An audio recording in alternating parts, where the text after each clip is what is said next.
Jimmy Carter was president. And there was a conservative group that wanted things to be very, very differently. And the Heritage Foundation was a part of that group. They came up with a 3,000-page manifesto that was implemented during the 8 years of the Reagan presidency. In that was trickle-down economics and all of those things that caused so many families so much trouble in our neighborhoods and throughout our communities. Loss of health care and services for millions and millions of people, people that could not find jobs and could not get services because all of the money for those services were being taken away with the understanding that corporations would fill that, and it did not happen. So just know this is not a new thing, but they learned a lot. So they didn't need 3,000 pages for this one, they only used 924.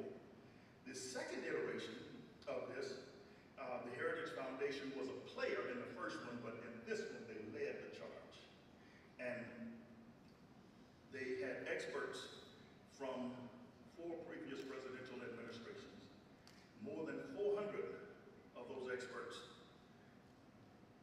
are conservative scholars, and they all worked somehow connected to or worked for or worked in those administrations. Hundreds of authors and dozens of partners. And this is their collective work.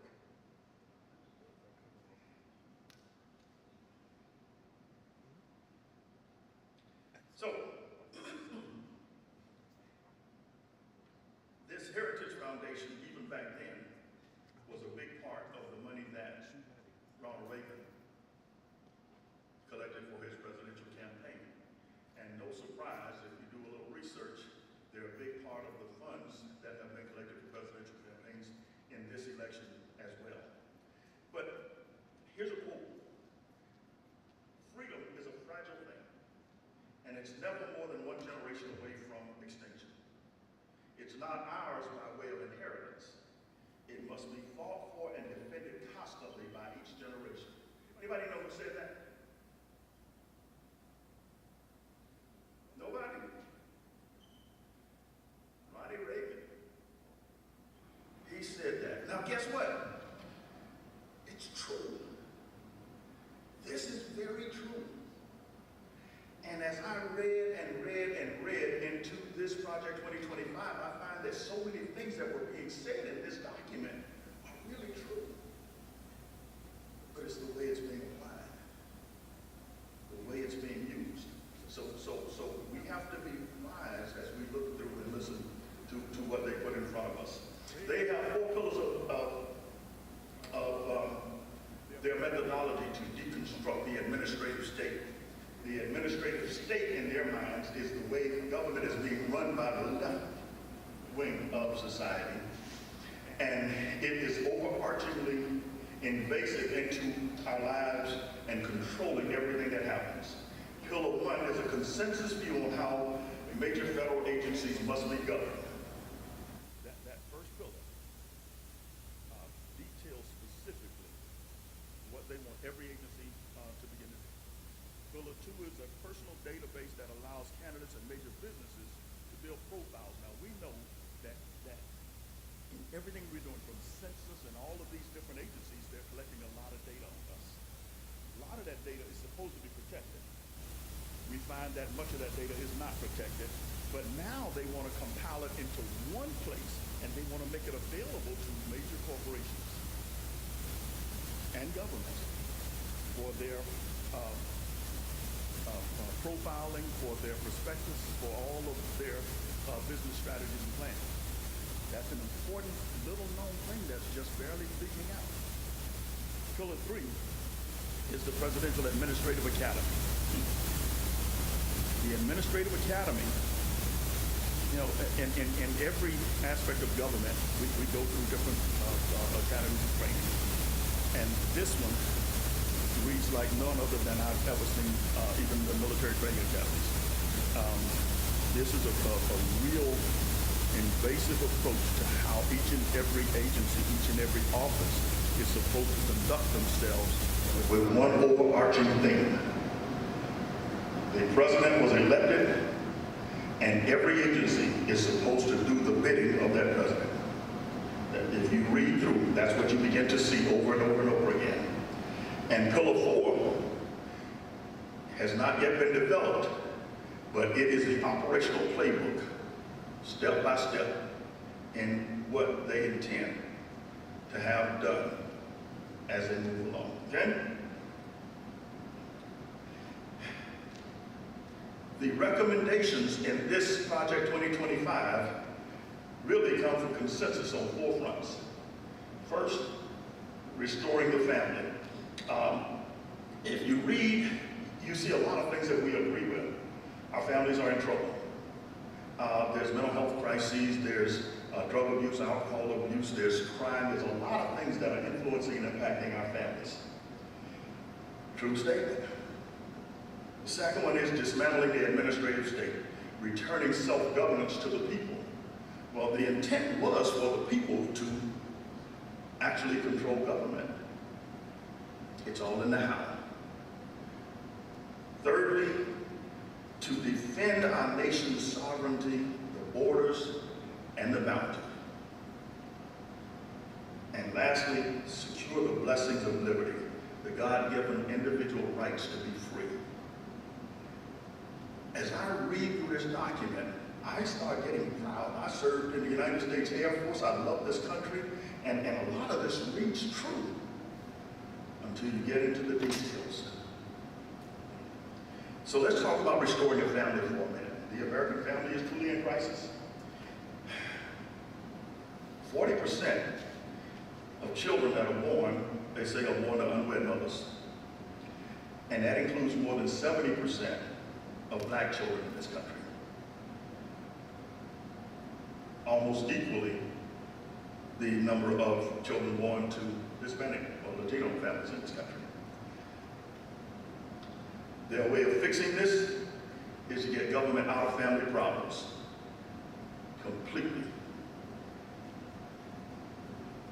They want to delete terms like sexual orientation, gender identity, diversity, equity, inclusion, critical race theory, and any other terms that they feel are used to deprive Americans of their God-given First Amendment rights from curricula and government use. And I say from curricula, that means anything pertaining to schools, the curriculum, the studies of our children in schools, as well as how government functions. Restoring a family is critically important to how this Project 2025 is supposed to start. This is the key to getting people's attention. Dismantling the administrative state is really about the splurge of government growing so big, trying to address all of these problems.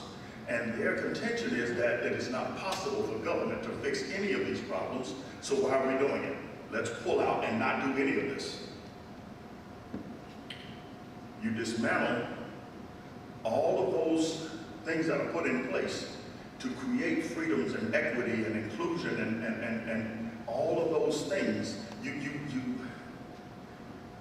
Right now, the history that's being taught is not a complete history of this country, and we all know that. And there's a fight to keep that history from being taught. Fatherlessness is the root and major cause of mental illness, suicide, crime, poverty, all of the ills that face our family and our societies. This is their contention. They also believe that Congress passes vague, ambiguous laws and allows bureaucrats to do Congress's job, and Congress isn't doing their job. All of this is their buildup and their justification for why they want to change the way we live. Defending the sovereignty of this country, the borders, and the boundaries, they believe that the president, the administration should have absolute control over whoever enters this country, how long they stay in this country, what they do while they're here. They want to build a wall so that you have few entry points. But I just want to make a little point here. The people that are coming across rivers and streams are coming with nothing, generally except the clothes on their backs. The people that are doing the crimes and the concerns that they keep raising are coming in airports with passports, and they're getting visas. They're overstaying their welcome. Then they're going off the grid to do whatever it is they want to do. The people that are crossing those borders are desperate people. They're not people that are coming to hurt anybody, by and large. They're willing to risk their lives, the lives of their little children and their elders for a better opportunity. We should just look at this a little bit differently. Defending sovereignty, they want to limit outsourcing of contracts, except as it meets the government's needs. Remember the will of the president, the agenda of the president. And of course they want to place a total cost of trade with foreign governments. They don't want to stop trade. In fact, they want to ship products and work overseas where it can benefit us. But anything coming from overseas, they want to add a tremendous cost to. And then secure the blessings of liberty. You know, one of the things that I learned while I was on active duty, I didn't realize that there were code words that were being used regularly. And every time I heard a general or a politician or someone say that you're a good patriot, you're a good American, I didn't realize that that was a code word for saying this person is on our agenda. This person is good with us. The blessings of liberty, they talk about life, liberty, the pursuit of happiness, all of those great things that we read about in the Declaration of Independence and the Constitution, all of those documents. I just want to remind you of one thing. Those documents were drafted, when those things were conceived of, we were the victims of a person. Women had no rights. The only people that were a part of us, in their minds, were the people that looked like them and believed like them and supported them. So when they continually talk about blessings of liberty, good Americans, rule of law, we have to challenge. What are they really talking about? What do they really mean?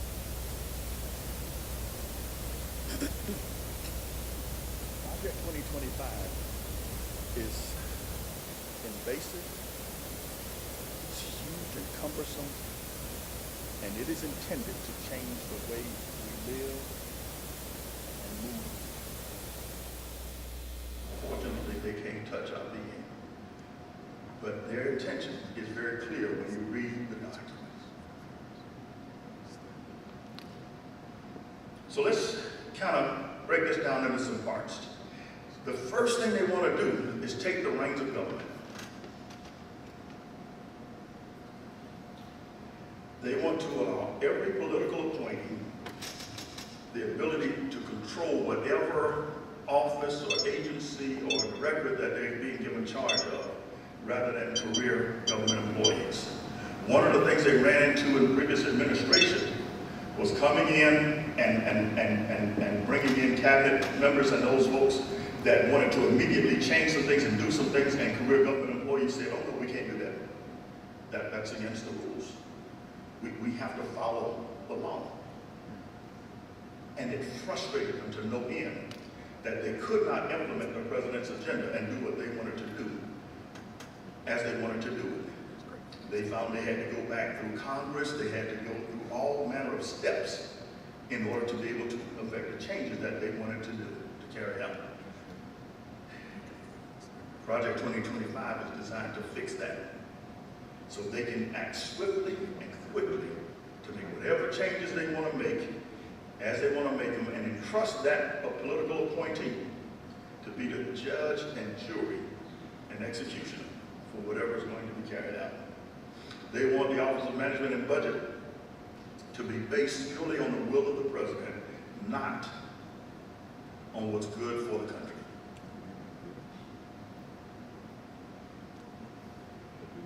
In their minds, in order to make all of this work, they get the federal government under the authority of the president, and they move all of these issues to the state level and let the states fight it out. Oh, isn't that what happened in the 1800s when states started seceding and wanted to form their own Confederate states? I think so. Is that what we want today? Is that progress? Is that moving forward? So when we look at taking the reins of government, in their minds there are two major factions. One is the White House office, and the White House office is that conglomeration of appointees across all those agencies. There's a liaison in the White House for every one of them, and they control them to be the intermediaries for all of those agencies, for all of those officials. And the second part of that is the executive office of the president. That's the entity that's responsible for the image and the functions of the president. Well, guess what happens if the president now gets to push their agenda? And guess what? It doesn't matter which party the president belongs to. It doesn't matter what the president wants to do, but if the president is allowed to act unencumbered without being challenged, what does that do? Is that what we really want in this country? And as they look at the White House operations, and they look at the executive office of the president and all of these cabinets, they see a lot of redundancy. True, very, very true. A lot of overlap, a lot of redundancy. We could probably save a lot of money if we scrubbed this and eliminated that. But the solution can't be to put everything under the control of one person. Our government was set up with a series of checks and balances for a reason. So after you take the reins of government, the second thing is common defense. Now, of course, we have the branches of the military that all function independently but under joint command. We have Homeland Security. We have all of these different agencies that lend themselves to defense. But they all still operate under different cabinets with different charters, different purposes, and different boundaries. But in this Project 2025, they would all report up to one place. They believe that in a common defense, the best way to ensure our country's survival to the world is displays of power, to show our strength. Somehow I just don't believe that's about parades and marching and air shows and those things. I think it's a lot more aggressive than that. I don't know what you think. Maybe we ought to just think about that, consider that a little bit. Now, when appointees are made to the Defense Department, the Secretary of Defense, Secretary of the Air Force, Secretary of any branch, the undersecretaries, all of those folks, when they are being appointed, they have to go through the process with the Senate of being confirmed. Until they're confirmed, they have no authority whatsoever. But under Project 2025, from the moment they are appointed, they become acting, and they have full control and authority as though they've already been confirmed. So if you do that, what's the point of confirmation? They could already make changes that would be devastating to our country before we even know who they are or what they're about. Is this making sense? In this Project 2025, they want to combine defense, communications, media, and intelligence all into one pot. So we have the National Security Agency, we have the Secretary of Defense, we have all of these different entities with different charters doing different things. We have agencies like the CIA that is not supposed to operate on U.S. soil, the FBI who's not supposed to operate on other soils, all those things. But putting all of this now into one pot, people can operate wherever and however they want to. And of course, the last thing they really talk about in this is command accountability. Why is command accountability important? Because the president is not only the head of our government, the president is commander-in-chief of the military. Command accountability means if this general is not listening and is not doing what the president wants, that general can be fired. We have to think about the implications of what Project 2025 is telling us.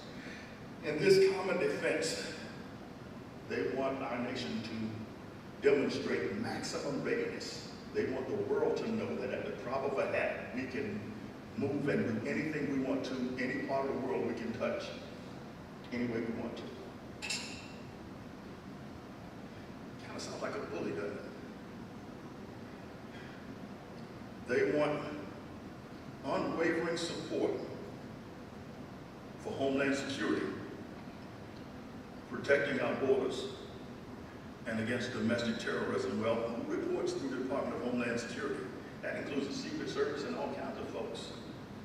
And if they can get involved in domestic terrorism, our borders, all of those things, what happens if we are unhappy and we protest? We could have a swarm of feds on us. They want to eliminate the Office of Civil Rights and Civil Liberties. You know, when that was instituted, it really was instituted as one position, not as an office, but it has grown into an office with hundreds of people in there. So their way of fixing that is to eliminate that office rather than correcting the policies and the staffing of it. They want to eliminate the Office of Immigration Detention Oversight.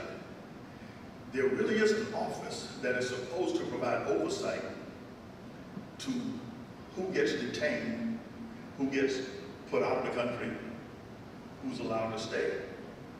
Well, if you eliminate that office, then what happens? And they want to use our troops, Army, Marines, all of our troops, to build this wall. Funny thing about walls, though, if you build a wall to keep folks out, you're also doing what? Yeah.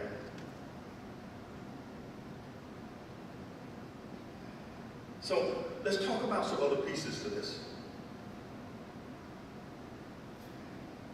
Labor, U.S. Department of Labor. There's a lot of controls through the Labor Department on workplace safety and OSHA and all kinds of things, how we're supposed to conduct ourselves, what employers can do, should do, have to do to protect employees. They want to minimize those controls. Why? Because companies are investing money, millions of dollars, into protecting employees when they want to use them for profits. They want to keep their money. So if you minimize or eliminate workplace controls, that increases profitability of companies. They want to make it more and more difficult for people to earn overtime pay. Doesn't matter whether you're salaried or hourly. You have a job, and your job is to support that company. Why should you get overtime?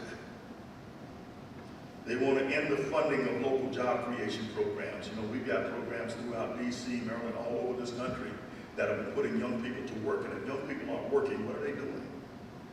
If they're not working, they're not in school, we got a problem. They want to control and manipulate the data that businesses use for workforce development. We talked about that a little bit already. They want to weaken child labor protections. We have laws that say children can't work until they reach a certain age. And if they do work, here are the things that you have to do to protect them. But yet they want to weaken that. The American Rescue Plan was put into place to save businesses But I guess it's not the businesses that they want to protect, so they want to cut that plan. Climate. We just saw Hurricane Helene, and now we've got, what's his name, Milton, out there. How many of you were watching television as the storms were approaching and seeing the reports that were coming in from NOAA? What happens if NOAA is disbanded? What do we learn about hurricanes? Now, we know that during Helene, a lot of people got caught off guard because they thought it was coming in a different place, a different way. Same thing happened with Hurricane Andrew down in my home years ago. They thought it was coming in one place, but it came in another. But what happens if you don't have any warnings at all? They want to disband NOAA. They want to disband the Environmental Protection Agency. They want to expand offshore drilling. They want to move environmental funding from the feds to the state governments. Well, guess what? We've seen evidence that most states don't care about environmental protections. They want to promote fossil fuel programs. You know how many of our children deal with asthma today because of fossil fuels? They want to get rid of greenhouse gas and energy programs. They already have been fighting for years trying to get us out of the Paris Climate Agreement, and they want to cut federal money that's geared to renewable energy programs.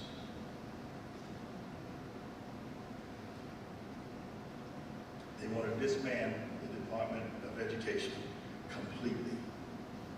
They want to end LGBTQ+ protections for students. They want to remove, but let me just talk about that for a second. Now, many of us might say, well, you know what? As Christians and all, you know, we don't really concern ourselves with that, but guess what? If they do it to those folks, you think we're far away from that? We have to think about those things. We have to think about how they treat the people around them, and so many of those are their own children. They want to remove ideology funding from all higher education except for international curriculum. They want to cut or eliminate federal loan programs. Federal loan programs give our students access to lower interest loans. The private loans are killing them. They want to eliminate all critical race theory and alternative history from the curriculum of all of our school systems. They want to eliminate Head Start and early education programs. Those things we've seen benefit low-income, black, brown children tremendously. If they eliminate those, that gap gets broader and broader. They want to promote school vouchers. So children that are going to private schools under this program, their families would get a voucher to help offset the cost of them being in a private school. Guess where that voucher money comes from? The budget of the school system where that child's supposed to be in school. So if you take 1,000 children out of school and each voucher is $7,000, and you take $700,000 from a school system's budget because of these children, $7 million, okay? So guess what? I wasn't a math major. You see what we're doing to school systems and to their budgets? So can we hire the best teachers? Can we incentivize them for being in our school systems and teaching our children?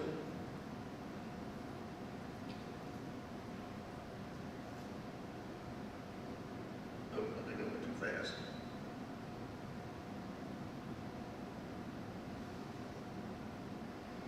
Yeah. Healthcare. They want to privatize healthcare. Why? Do you know what the biggest lobbying groups in our nation are? The NRA, the pharmaceuticals, healthcare providers. They're the biggest and most aggressive by far. So am I surprised, or should you be surprised? They want to privatize healthcare. They want to reduce the government's role in providing healthcare. They want to reduce or eliminate all government healthcare programs, restrict access to contraception, reduce access to abortions. They want to remove government from prescription drug oversight. They just got insulin down to $35. How many lives has that saved? And all of a sudden, you flip that, and people that saw hope lose it again. Medicaid access, privatizing Medicare. These aren't new things. Just look back at the Reagan years. They want the FBI and the Department of Justice under the president's control. Right now, even though the Justice Department is a presidential cabinet, it is not operating fully under the president's control. They operate independently. But their goal is to pull that under presidential control. They want to increase funding for local law enforcement and provide immunity for law enforcement officers in the performance of their duty. That means every black child that's shot, whether it's in the back or in the front, whether it's a knee on the neck, whether they're being choked out, that officer has immunity. It sounds like open season to me.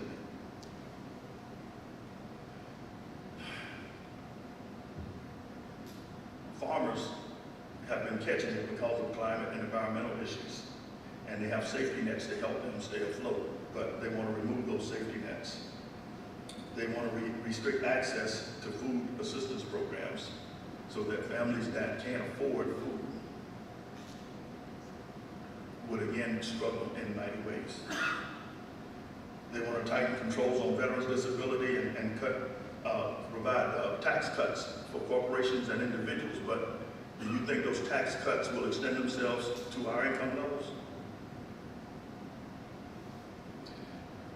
They want to make a lot of changes. They want to do a lot of things that we have to think about. How does this impact us? What does this do to our daily lives?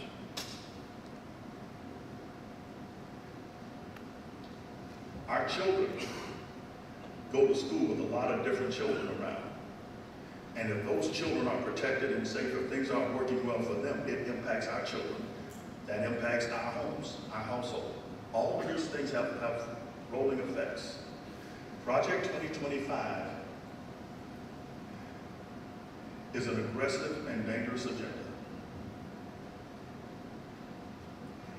We can say all day we don't know who it's designed for, how it's going to work, but we should know one thing clearly. It's not designed to benefit us at all.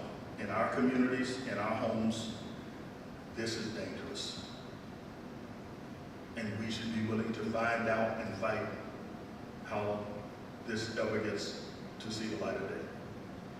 Okay, that's it for the presentation. As I said, don't have any subject matter experts here, so you can't ask questions expecting deep answers, but we do have some materials. We've been studying this a lot. We've got some people that have done a lot of reading. So, you want to talk about it a little bit? Anybody have any questions or thoughts you want to raise? There's a microphone right here.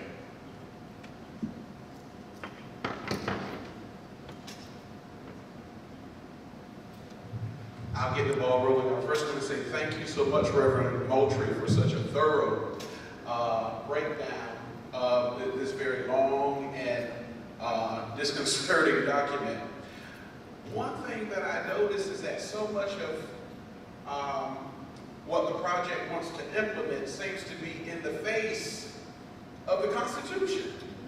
And on checks and balances, I was struck, and you said a number of things, but I caught this one under the common defense portion, part 2.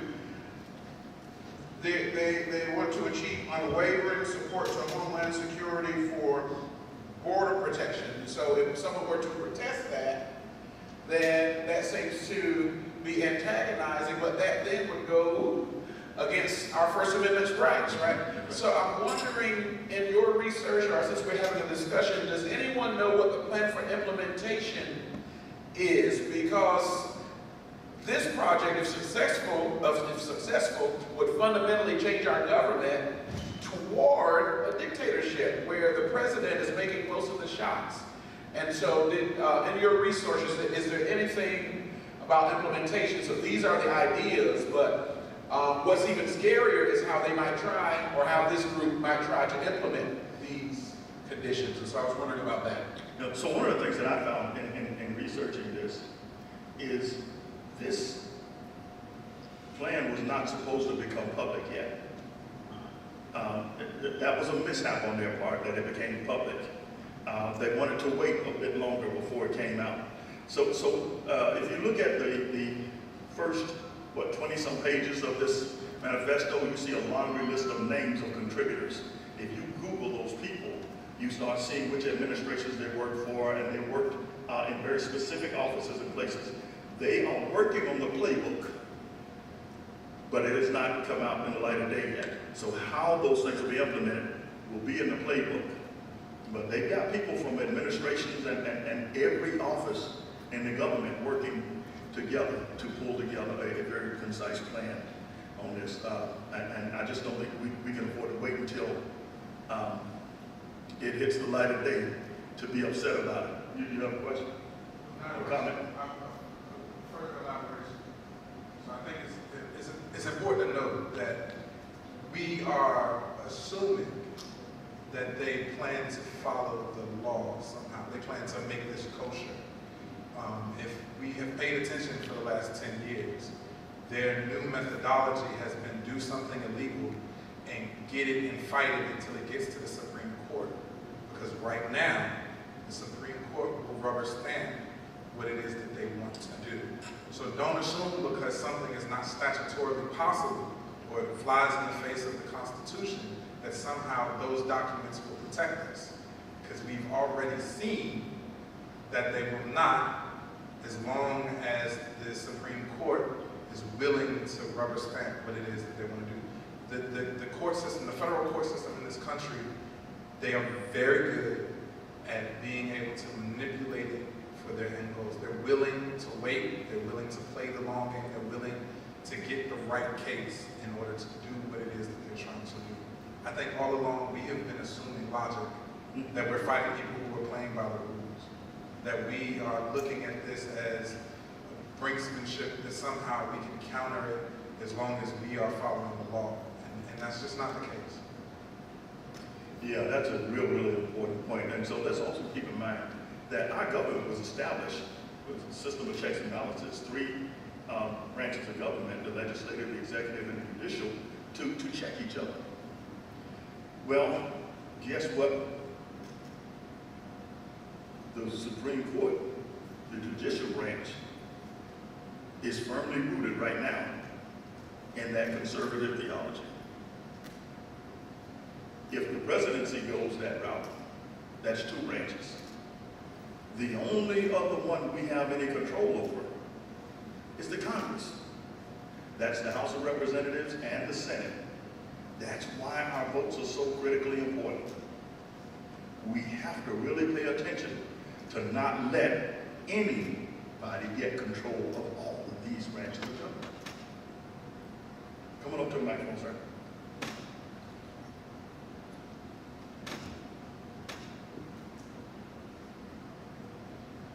Good to see you, man. Thank you, Reverend Miller. It was good to have this forum here. I think one of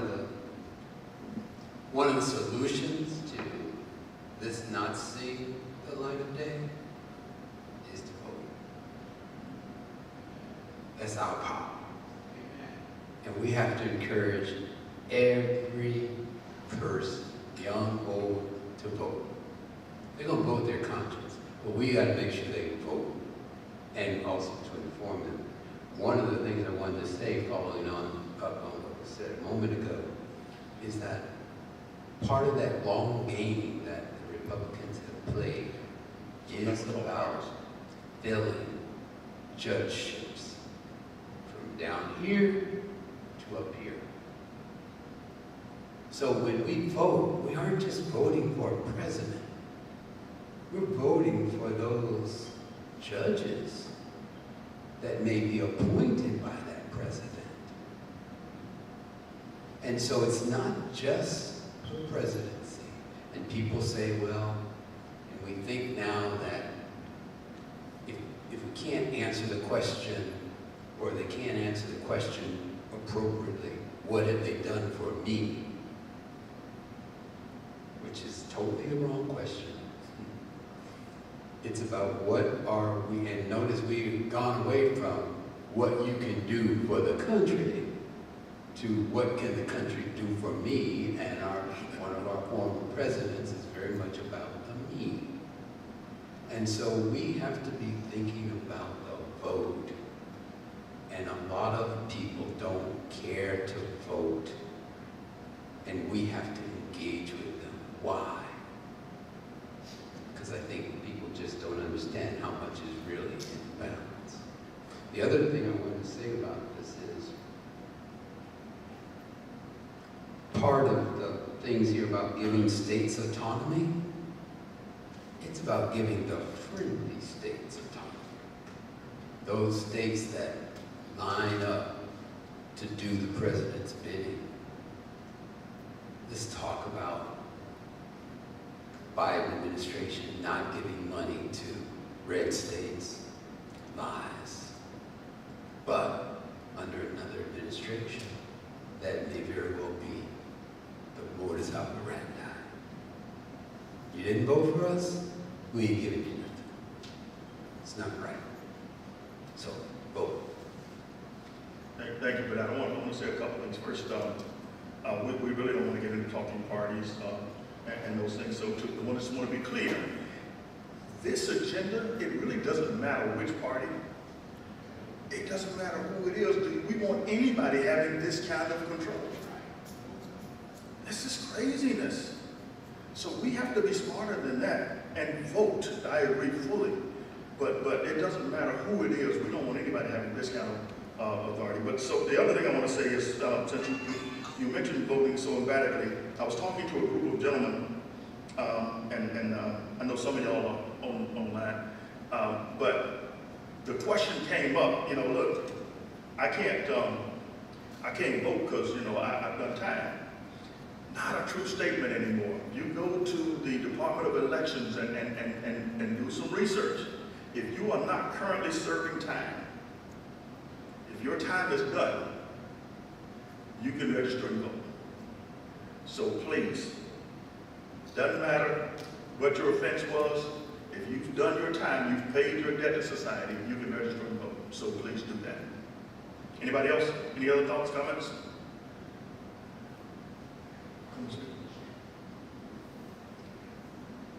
Chris, if you're looking in the chat, is anything coming up in the chat?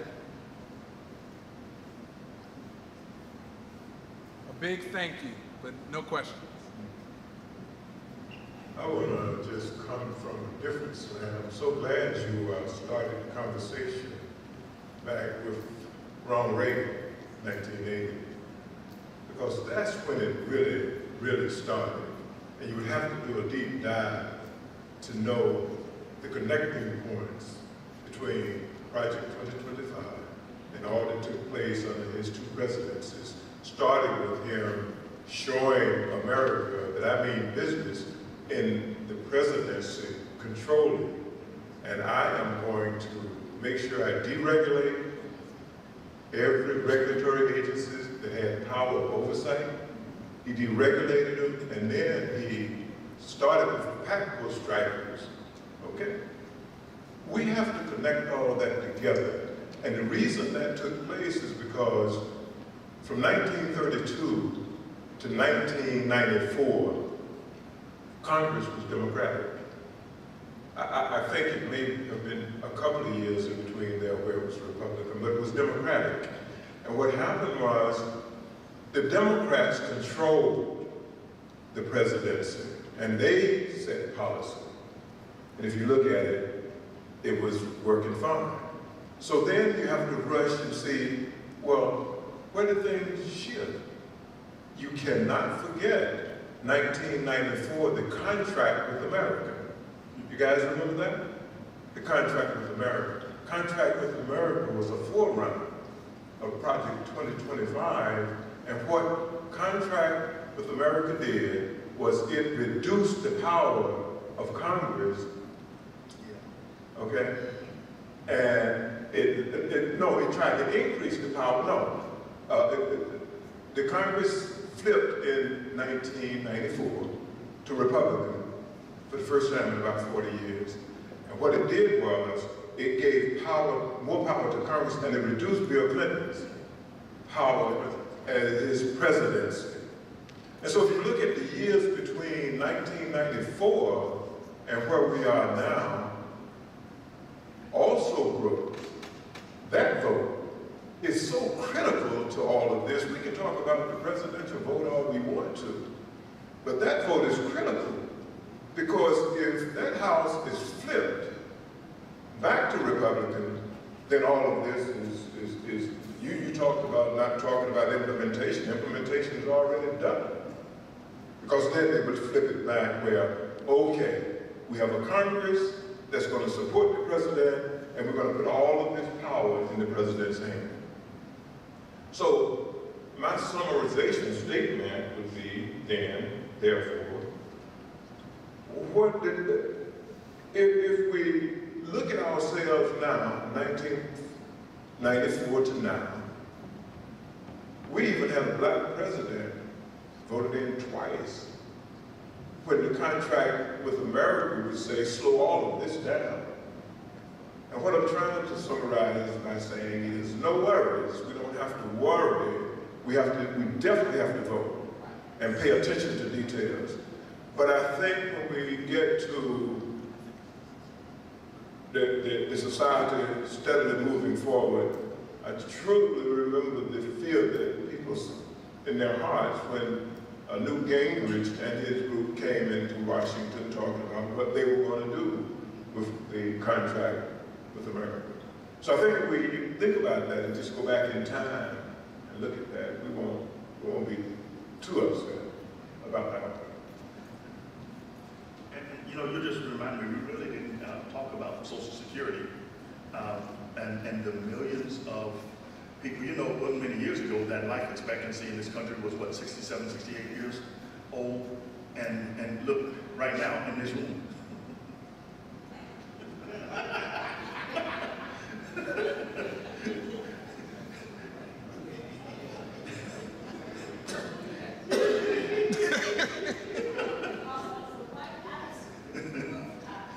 We are living a lot longer.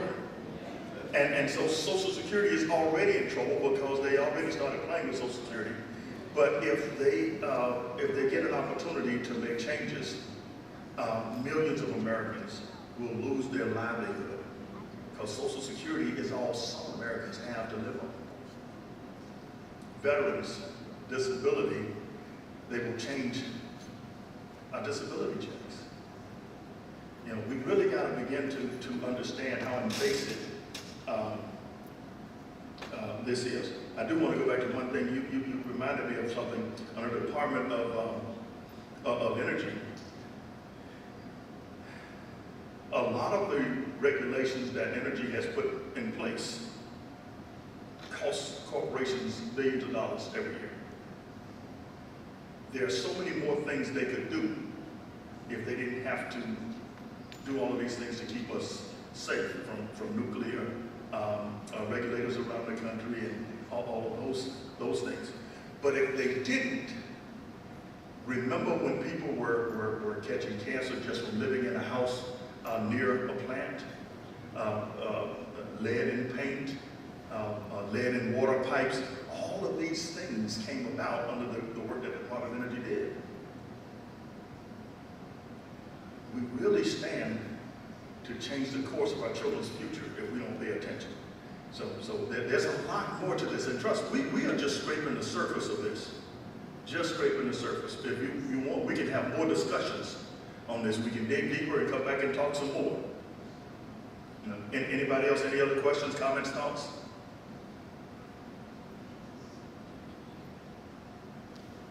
You know, and talking about energy, I'm just going to raise a point just because I can, because I got the microphone. Right over here, Washington Gas has natural gas pipeline. And for the next year, every hour, there's a truck coming, making deposits into that pipeline, natural gas into that pipeline. I don't know if they've done any studies of what that does to the residents around here. But we have to start paying attention to what's going on. We have to pay attention. We have to ask questions, okay? There is, just because I can say it, on Thursday of this week, there's a walking town hall meeting. The mayor and council will start off at 4:30 at the community center and do a walking town meeting in Lincoln Park. Great opportunity to come out and ask them questions about things just like that. Because that has been there for years.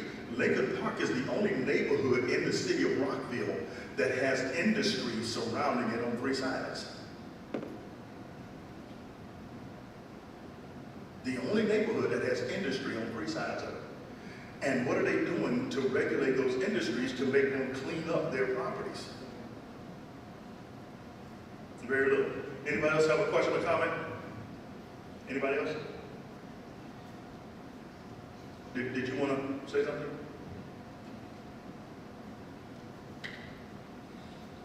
Oh, come on.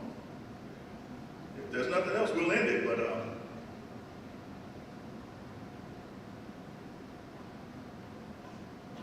okay, going once, going twice. So thank y'all so much for coming out tonight. Really enjoyed doing this. Want to remind you that next Monday night at 7 o'clock, we have a candidate forum for the Board of Education candidates. There are 6 candidates for 3 seats on the Board of Education. That is really critical and important stuff. As a matter of fact, if they get to implement Project 2025, the local Board of Education is going to be so much more important to our communities than ever before. So who we put in those seats is very, very important. And we will have all 6 of the candidates. We had one that held out on us, but all 6 of the candidates have confirmed that they'll be here next Monday night for a candidate forum. So we invite you to come back out and listen to them. One segment of that is community questions. You can ask questions, but you've got to send them to me in email form in advance. We will not take questions on the floor because we do want to be fair to the candidates. We have to screen vet the questions, okay? So if you have questions, I need you to send me an email with the questions before Sunday night next week. All right? Thank y'all so much. Have a great night. God bless you.